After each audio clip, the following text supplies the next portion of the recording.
आसक्त हुए जीव को काल का भी भान नहीं रहता है। जीव मात्र गजेंद्र है, हाथी की बुद्धि स्थूल है। यदि ब्रह्मचर्य का भंग होगा तो बुद्धि जड़ होगी। हाथी अति कामी है। सिंह साल में एक ही बार ब्रह्मचर्य का भंग करता है, इसलिए उसका बल कम होने पर भी वह हाथी को मार सकता है। काम क्रीड़ा करने वालों को बुद्धि जड़ से होती है। यह जीवात्मा गजेंद्र त्रिकूटाचल पर्वत पर रहता है। त्रिकूटाचल शरीर है। त्रिकूटाचल का दूसरा अर्थ होता है काम, क्रोध और लोभ। यह संसार सरोवर है। संसार में जीव काम क्रीड़ा करता है। संसार सरोवर में जीवात्मा स्त्री और बालकों के साथ क्रीड़ा करता है। जिस जिस संसार में जीव खेलता है उसी संसार में ही उसका काल नियत किया गया है। संसार में जो काम सुख का उपभोग करता है उसे काल पकड़ता है। जिसको काम मारता है उसे काल भी मारता है। मनुष्य कहता है कि मैं काम सुख का उपभोग करता हूँ, यह बात झूठी है। काम मनुष्य का उपभोग करके उसे छीड़ करता है। इंद्रियों को जब भक्ति रस मिलता है तब वे शांत होती है। अनेक जन्मों से जीव काल को मारता चला आ रहा है। मगर और सांप को काल की उपमा दी गई है। जिस संसार में मनुष्य काम क्रीड़ा करता है वहाँ काल भी रहता है। जिस समय जन्म होता है उसी समय मरण का समय भी नियत किया जाता है। मगर ने हाथी का पांव पकड़ा था। काल जब आता है तो सबसे पहले पांव ही पकड़ता है। पांव का शक्ति क्षीण हो जाए तो मान लो कि काल ने पकड़ लिया है। पांव का शक्ति क्षीण हो जाए तो सावधान हो जाना चाहिए कि अब काल समीप आ गया है। उस समय घबराना नहीं चाहिए। भगवत स्मरण में लग जाना चाहिए। जब काल आकर पकड़ेगा तब तुम्हें न पत्नी छुड़ा सकेगी न पुत्र ही। जब काल पकड़ेगा तब कोई भी प्रश्न काम नहीं आएगा। उस मगर ने जब हाथी को पकड़ा तब न तो हथनिया न बच्चे ही उसे छुड़ा सके न दूसरे हाथी छुड़ा सके। मनुष्य को जब काल पकड़ता है तब उसको कोई नहीं बचा सकता है। पत्नी, पुत्र, संबंधी कोई भी उसे नहीं बचा सकता है। काल के मुंह में से वही छूटेगा जिसको परमात्मा का दर्शन होगा। काल के भी काल श्री कृष्ण के दर्शन से काल का नाश होगा। काल मगर के मुख में से तो श्री हरि का सुदर्शन चक्र ही छुड़ा सकता है। मगर ने मुख से छूटने के लिए हाथी ने बहुत प्रयत्न किया परंतु कोई प्रयत्न काम न आया। हथनिया और बच्चों ने भी प्रयत्न किया परंतु कुछ काम न चला। तब काल पकड़ता है तो कोई भी प्रयत्न काम नहीं आता है। 1 महीना इसी प्रकार दोनों को बीच युद्ध चलता रहा। मगर हाथी को गहरे पानी में खींचता चला जा रहा है।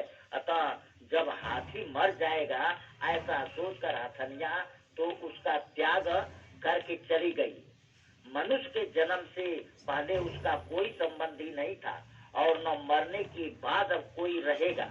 फिर भी जन्म और मरण दोनों को बीच में जो समय है उस समय में उसे एक दूसरे के बिना चैन नहीं आता। परंतु अंत काल में कोई भी काम नहीं आता। मनुष्य को ऐसी इच्छा रखनी चाहिए कि मेरी ऐसी हालत हो कि मुझे प्रभु के बिना चैन न आए। गजेंद्र जब मर जाएगा ऐसा सोचकर सब उसको छोड़कर चले गए। गजेंद्र अकेला ही रह गया। मनुष्य भी जब अकेला हो जाता है तब आकर ज्ञान जागृत होता है।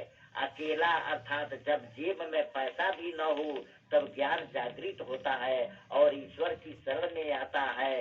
निर्बल का बलराम है। द्रौपदी ने जब तक साड़ी का आंचल पकड़ रखा तब तक श्री कृष्ण नहीं आए। ईश्वर संपूर्ण प्रेम चाहता है। जीव ईश्वर को थोड़ा प्रेम देता है तब ईश्वर मदद नहीं करते हैं। गजेंद्र निराधार हो गया। उसको यकीन हो गया कि अब मेरा कोई नहीं है। जीव जब दुख से व्याकुल होता है तब परमात्मा को आवाज देता है। हर रोज गजेंद्र मोक्ष का पाठ करना जरूरी है। बुढ़ा जब बीमार पड़ेगा और अधिक दिन बीमार रहेगा तो जब ऐसी इच्छा करेंगे तब वह बुढ़ा मर जाए तो अच्छा हो। बेटा छुट्टी लेकर आया हो और बूढ़े की बीमारी बढ़ती जाए तो वह कहेगा मैं जा रहा हूँ, मेरी छुट्टी खत्म हुई है, बूढ़े के कुछ हो जाए तो खबर देना।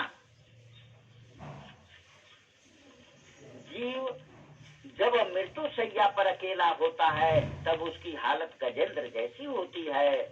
अंत काल में जीव को ज्ञान होता है, परंतु तब तक ज्ञान उसके कुछ काम नहीं आता है।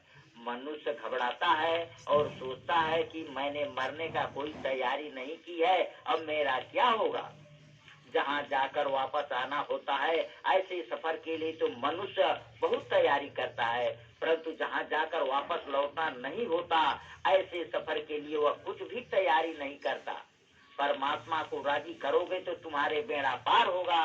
यह गजेंद्र पशु है, पशु होकर के भी वह परमात्मा को आवाज देता है, परंतु मनुष्य तो मृत्यु शैया पर पड़कर भी हाय हाय ही करता है। पर हाय हाय करने से अब क्या मिलेगा। गजेंद्र जब अकेला हो गया तो उसको यकीन हो गया कि अब ईश्वर के सिवा मेरा कोई नहीं है। ईश्वर के आधार के बिना जीव निराधार है, यथा वे सब छोड़कर चले जाते हैं। जिनके लिए सारे जीवन का भोग दिया वे भी छोड़कर चले जाते हैं। अंत काल में जीव को यकीन हो जाता है कि ईश्वर के सिवा मेरा कोई नहीं। अंत काल में जीव पछताता है, हाय हाय करके उसकी जान जाती है। अंत काल में हाय हाय करके हृदय जगाना नहीं चाहते हो तो अभी से हरि का नाम लेना शुरू कर दो। आज से श्री हरि का स्मरण करोगे, अंत काल में भी श्री हरि की याद आएंगे। पशु संग्रह नहीं करता है परंतु संग्रह करता है।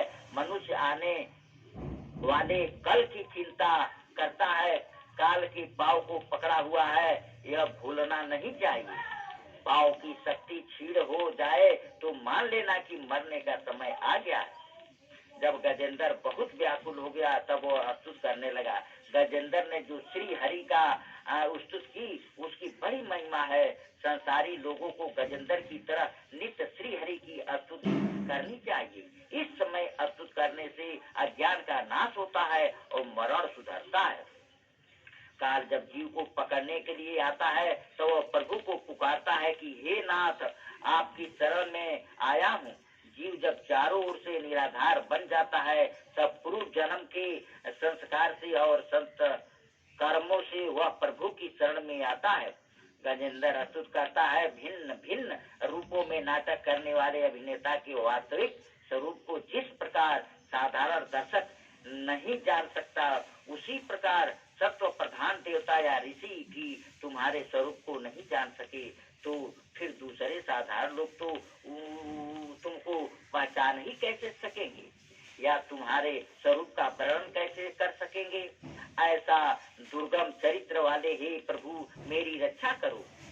पशु तुल्य अविद्याग्रस्त जीव भी अविद्या रूप फांसी की सदा के लिए काटने वाले अत्यंत दयालु और दया करने में कभी भी देरी न करने वाले नित्य मुक्त प्रभु की शरण में आया हुआ मैं वंदना करता हूँ। अपने अंश से सर्व जीवों के मन में तुम अंतर्यामी रूप से प्रकट हो रहे हो। सबके नियंता और अनंत ऐसे आपकी मैं वंदना करता हूँ। मैं पशु हूँ, काल के पास में फंसा हूँ, जरा विचार करो। जीव मात्र पशु है, सब काल के मुख में फंसे हुए हैं। मुझे काल से बचाओ। जहाँ काल का अस्तित्व न हो वहाँ मुझे ले चलो। जहाँ काल है वहाँ दुख है, जिसके सिर पर काल है वह सुखी नहीं है। जहाँ काल न हो ऐसे अपने निज धाम में ले चलो। जो लोग शरीर, पुत्र, मित्र, घर, संपत्ति और सज्जनों से आसक्त हैं उनको तुम्हारी प्राप्ति होनी अति कठिन है, क्योंकि तुम स्वयं गुरु की आसक्ति से रहित हो। जीव मुक्त पुरुष अपने हृदय में तुम्हारा निरंतर चिंतन करते हैं। सर्व ज्ञान स्वरूप सर्व समर्थ परमात्मा को मैं नमस्कार करता हूँ। नाथ, इस मगर के पास से छूटकर मैं जीने की इच्छा नहीं रखता हूँ। हाथी का शरीर अंदर और बाहर दोनों से अज्ञान रूप आवरण से ढका हुआ है। ऐसे शरीर को रखकर क्या फायदा। मैं तो आत्म प्रकाश को ढक देने वाले उस ज्ञान रूप आवरण से छूटना चाहता हूँ कि जिसका काल क्रम से अपने आप नाश नहीं होता है। उस ज्ञान आवरण का तो केवल आप ही कृपा से या तत्व ज्ञान से ही नाश होता है। हे नाथ, मुझे पर कृपा करो। शरणागत की रक्षा करने वाले हे प्रभु, मेरी रक्षा करो, मैं तुम्हारा शरण में आया हूँ। गजेंद्र इस तरह दुख से आर्द्र होकर के श्री हरि की स्तुति करता है। बड़े बड़े महात्मा गजेंद्र मोक्ष का पाठ करते हैं। जब काल पकड़ता है तब जीव भय से व्याकुल होकर ऐसा घबराता है। ऐसा सोचकर गजेंद्र, जैसे आर्द्र बनकर गजेंद्र मोक्ष का पाठ करोगे तो जीवन सुधरेगा। स्तुत के एक एक श्लोक में दिव्य तेज भरा हुआ है। इस स्तुत का पाठ नित्य करोगे तो अंत काल में परमात्मा लेने के लिए आएंगे। प्रातः काल में पवित्र होकर जो भी व्यक्ति भगवान को गजेंद्र स्तुत का पाठ करेगा उसकी बुद्धि अंत काल में भी निर्मल रहेगी। उसे अंत काल में ही श्री हरि का स्मरण रहेगा। इस स्तुत का पाठ मनुष्य को संकट के मुक्त करता है। यह स्तुति दुष्ट स्वप्न के फल का नाश करती है। इस स्तुति का पाठ करने वाले को बुरे सपने नहीं सताते हैं। यह जीव अंत काल में घबराता है। जब यह चेतनहीन हो जाता है तो दूत उसे बाहर निकालते हैं। अंत काल में जीव अतिशय दुखी होता है। ऐसे समय में ईश्वर का स्मरण हो सकना बड़ा कठिन है। ईश्वर की कृपा हो तभी उनका स्मरण हो सकता है। अतः हो सके तो प्रतिदिन गजेंद्र स्तुति का पाठ करो। हो सके तो मत्स्य अवतार चरित्र का भी पाठ करो। मध्य रात्रि को रास पंचाय का पाठ करो।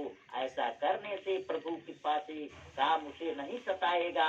गजेंद्र प्रार्थना कर रहा है, अब तो मुझे अविनाशी दिव्य शरीर दीजिए। जमुना महारानी की कृपा से अलौकिक शरीर के नूतन तत्व का दान मिलता है। नाथ कृपा करके मुझे अब नासी से जो मैं शरीर दीजिए। नाथ आप श्राप शीघ्र ही पधारिए। गोविंद हे नारायण, मैं दीन हुआ हूँ, काल के मुख से मुझे मुक्ति दे। उस समय गजेंद्र को बचाने के लिए ब्रह्मा आदि कोई भी देवता नहीं आए तो परमात्मा को चिंता हुई। स्वयं दौड़ते हुए आए। द्वारिका नाथ निराधार के आधार हैं। अंत काल में याद करने पर वे दौड़ते हुए आते हैं। गजेंद्र ने भगवान को आते हुए देखा तो उसने सरोवर में से एक कमल का फूल लेकर भगवान को अर्पित किया। स्वामी और कमल परमात्मा को अति प्रिय है। परमात्मा की नाभि से कमल उत्पन्न हुआ है। कमल ब्रह्म का सर्जन नहीं है। भगवान ने उस कमल के फूल को स्वीकार किया और अपने सुदर्शन चक्र से मगरमच्छ का वध किया। ज्ञान चक्र से ही काल का नाश हो सकता है।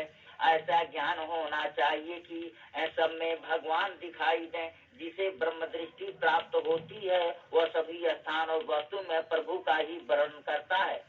ब्रह्म ज्ञानी तो संसार में कहीं कभी मिल ही जाएंगे, किंतु सुखदेव जी ब्रह्म दृष्टि वाले बहुत अल्प ही मिलेंगे। ऐसे ज्ञानी के लिए संसार बाधक नहीं है, अज्ञान के लिए संसार बाधक है, ज्ञानी को नहीं। ज्ञानी के लिए जगत जगत नहीं है। मनुष्य को ज्ञान की पकड़ से छूटना है। भगवान ने सुदर्शन चक्र से मगरमच्छ की हत्या की थी, अर्थात सुदर्शन भगवान ने दर्शन के काल भी हत्या होगी। सर्व में भगवत दर्शन ही सुदर्शन है। जब काल पकड़ता है तो उसकी पकड़ने से काल के भी काल भगवान भी छुड़ा सकते हैं।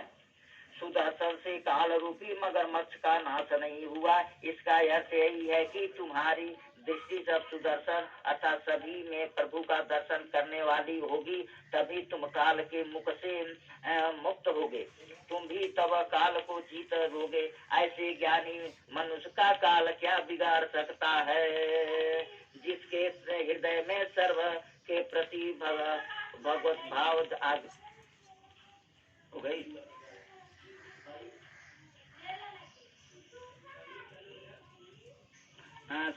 सर्व में श्री कृष्ण दर्शन करते करते तो अपने भी श्री कृष्ण का ही दर्शन होने लगता है। अपने स्वरूप में भी श्री कृष्ण का दर्शन करोगे तो काल तुम्हें मार नहीं सकेगा। शरण में आए हुए गजेंद्र का जिस प्रकार उद्धार किया उसी प्रकार शरण में आने से सब जीव का प्रभु उद्धार करते हैं। जब गजेंद्र अपने पूर्व जन्म में इंद्र नाम का राजा था, वह ध्यान में बैठा हुआ था कि वहाँ अगस्त मुनि आए। राजा ने उठकर उसका स्वागत नहीं किया तो मुनि को यह व्यवहार मानजनक लगा। भगवान से भी अधिक उनके भक्त का सम्मान किया जाए। पत्थर की मूर्ति के प्रति सद्भाव रखने से यह चेतनमयी होती है, तो चेतन के प्रति सद्भाव रखने से ईश्वर की प्राप्ति क्यों न होगी। अगस्त मुनि को बुरा लगा तो उन्होंने श्राप दिया, क्योंकि मेरे आने पर भी तू जड़ सा ही बैठा रहा, अतः अगले जन्म में तुझे पशु का जड़ अवतार प्राप्त होगा। पूर्व जन्म में गजेंद्र ने बहुत भक्ति की थी, अतः गजेंद्र जोन में भी उसे अंतकाल में प्रभु का स्मरण हुआ और फलतः उसका उद्धार हुआ। जो भी संसार मन में दृष्ट होकर जम जाते हैं वे अंतकाल में और अगले जन्म में भी काम में आते हैं।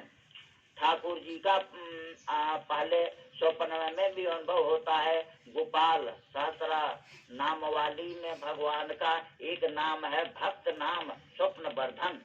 भगवान ने गजेंद्र को सस्वरूप मुक्ति दी, अपने ही जैसा रूप दिया। गजेंद्र की भांति तुम भी दीनता और व्याकुल से गजेंद्र स्तुत का पाठ करो। अंत काल में ठाकुर जी गजेंद्र की भांति तुम्हें भी लेने को लिए आएंगे। छठे अध्याय में अर्थात चातुर्य मनवंतर में समुद्र में से जो अमृत मिला उसे भगवान ने देवों को पिलाया। इस मनवंतर में भगवान ने अजीत नाम से अवतार लिया था। समुद्र मंथन करके अमृत निकाला। स्वयं विष्णु ने भी रूप धारण करके मंचल को अपनी पीठ पर धारण किया। परीक्षित राजा ने पूछा, भगवान ने समुद्र मंथन कैसे किया? क्या रूप लेकर मंदराचल को अपनी पीठ पर क्यों धारण किया? उन्होंने देवताओं को कैसे अमृत पिलाया? इस समुद्र मंथन की कथा कृपया मुझे भी तो सुनाइए। सुखदेव जी वर्णन करते हैं, राजन, एक बार इंद्र इधर उधर घूम रहा था कि मार्ग में ऋषि दुर्वासा मिल गए। दुर्वासा ने इंद्र को पुष्प माला अर्पित की। साधु ऋषि जब कुछ देते हैं तो सद्भाव पूर्वक देते हैं, उसे इनकार न करके आदर से ग्रहण करना चाहिए। इंद्र संपत्ति के मद में विवेक भ्रष्ट हो गया था। उसने माला हाथी की सूंड पर फेंक दी और हाथी उसे पांव से कुचलने लगी। दुर्वासा ने सोचा कि इंद्र मेरा पुष्पवासी लक्ष्मी का अपमान कर रहा है। तब उन्होंने इंद्र को श्राप दिया, तू दरिद्र हो जा। संपत्ति के मद में विवेक भ्रष्ट हुआ व्यक्ति दरिद्र हुए बिना फिर विवेकी नहीं बन पाता। इंद्र दरिद्र हो गया और स्वर्ग का राजा दैत्यों को मिला। देवगण ने भगवान का आसरा लेकर उससे प्रार्थना की कि कुछ ऐसा उपाय करे कि जिससे हमें स्वर्ग का राज वापस मिल जाए। भगवान ने समुद्र मंथन करने की आज्ञा दी और कहा कि इससे प्राप्त होने वाला अमृत तुम्हें पिलाकर तुम्हें अमर बनाऊंगा। यह काम कोई आसान काम नहीं है। इस काम में शत्रुओं का भी साथ लेना, अन्यथा वे बाधा उपस्थित करते रहेंगे। दैत्यों ने साथ मैत्री करके उनकी प्रशंसा करना ये अभिमानी है, अतः अपनी प्रशंसा सुनकर वे मित्र बन जाएंगे। जिसे ज्ञान रूपी भक्ति रूपी अमृत मिलता है वह अमर हो जाता है। देव और दैत्य अमृत प्राप्ति के लिए समुद्र मंथन करने लगे। मंत्राचल पर्वत को मयानी और बासुकी नाग का रस्सा बनाया गया। संसार की ही समुद्र है, अपने जीवन का मंथन करो। समुद्र मंथन जीवन का ही तो मंथन है। संसार समुद्र का मंथन करके ज्ञान और भक्ति रूपी अमृत प्राप्त करना है। ज्ञान और भक्ति रूपी अमृत का पान करने वाला अमर हो जाता है। मन को मंदराचल पर्वत की भांति स्थिर करो। मन की मंदराचल पर्वत है और प्रेम डोर ही बासुकी नाग है। 16वें वर्ष में मनो मंथन शुरू हो जाता है। शिव पुराण में एक प्रसंग है, दुर्जन सोचो है, शिव जी के कामदेव को आज्ञा दी कि बालावस्था और वृद्धावस्था को छोड़कर मनुष्य को तू सताते रहना। युद्धावस्था में प्रभु जन्म के संस्कार धीरे धीरे जागृत होते हैं। उस समय अपने मन को मंदराचल पर्वत की भांति स्थिर करना चाहिए। मन को चंचल न होने देना चाहिए। उसके लिए कम से कम 3 घंटे ठाकुर जी की प्रतिदिन सेवा करो। जब मंदराचल समुद्र में डूबने लगा तो भगवान ने कूर्मा अवतार लेकर अपनी पीठ पर उसे धारण कर लिया। अपने मन को भी तुम ठाकुर जी के किसी भी स्वरूप में स्थिर कर रखो। मन का स्वभाव होता है मात्र साकार वस्तु का ही दर्शन करने का। सगुण का साक्षात्कार जब तक भली भांति न हो पाए तब तक निर्गुण में दृष्टि स्थिर नहीं हो पाती।